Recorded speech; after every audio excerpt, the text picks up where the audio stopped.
Is Deb Mattice. I was born and raised in Buffalo, New York. Moved to Atlanta almost a year ago. I was basically sent down here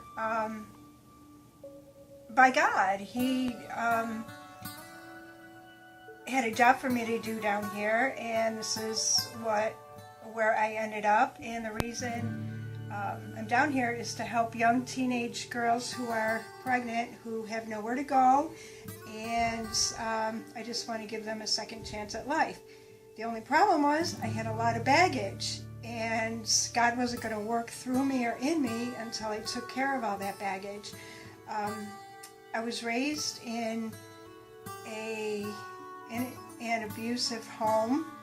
My dad was an alcoholic. He was verbally abusive, sometimes physically abusive. So I dealt with that up until I had moved out of the house at age 19. Then I got myself caught in another relationship, again, with an alcoholic and an abusive man. I had been beaten. I had a shotgun put to my head when I threatened him that I was going to leave. I was sliced in the arm with a knife.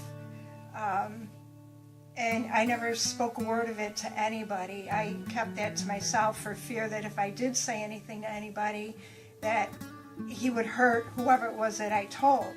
Eventually I got out of that relationship. I met another man. He treated me really, really well. He treated me like a queen for about 4 years. After that 4 years, I got pregnant, and he wanted me to have an abortion, but I refused to do it. So I had my daughter, and our relationship started going downhill after that. Well, 8 weeks after I had her, I got pregnant again. This time I was forced to have an abortion. So I had the abortion done, and my life was just torn upside down ever since. I didn't say anything to anybody for 28 years. I kept it to myself. I despised pregnant women. I hated the thought of even looking at one. I dealt with a lot of guilt. I dealt with a lot of hurt, a lot of pain, a lot of shame, to the point where I wanted to kill myself.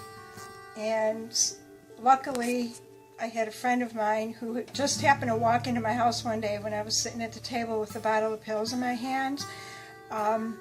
She stopped me from doing it. I didn't tell her what I was going to do or the reason why I wanted to kill myself, because I didn't want anybody to know. So I didn't tell her.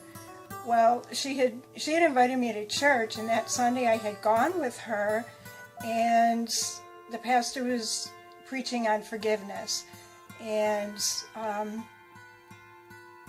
that's when I accepted Christ into my life. I knew I had to do something, because if I didn't, I knew I was going to end up killing myself at some point. I couldn't deal with all the junk that I carried with me. Just the shame and the guilt and the pain, and knowing that if I said something to anybody, I feared that people would think less of me and look at me differently than they would if I didn't say anything. And I didn't need all that on top of what I was going through. So I carried that with me for a while, and then the church I had gone to, Life Church up in Buffalo, I had gone to a pro-life meeting, and basically what I wanted to do was just get information, because I wanted to help girls who had gone through the same thing I did, but yet I didn't want them to know that I had gone through it.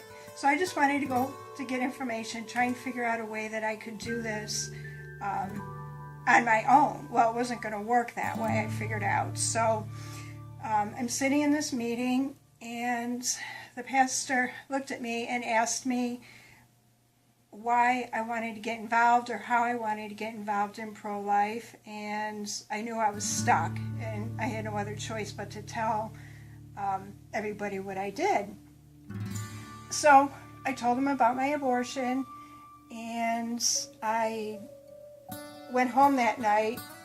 I felt so much better when I went home, knowing that I got rid of all the baggage that I carried for 28 years. That next morning I got up, I found myself on the floor asking God to forgive me for not forgiving myself. And it was that morning when I finally forgave myself for the abortion that I had. I also found myself forgiving my dad for the abuse and other things that, he put on the family. I found myself forgiving the relationship I was in.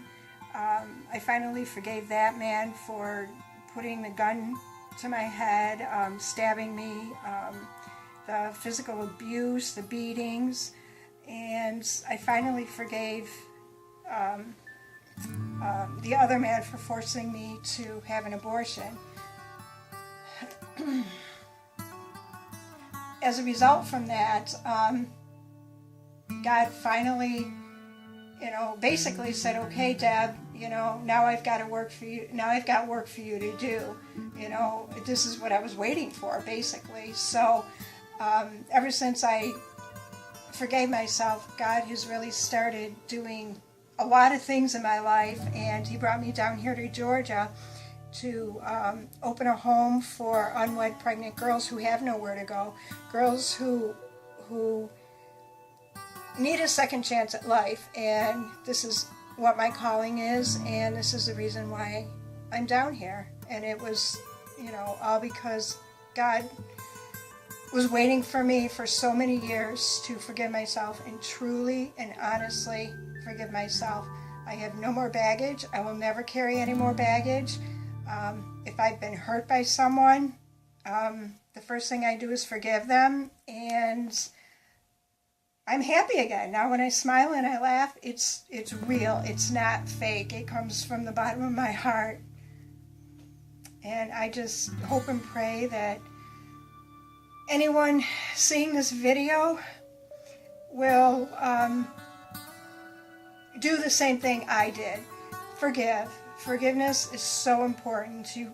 And God's not going to work in your life until you can forgive yourself and forgive others that have hurt you, so badly.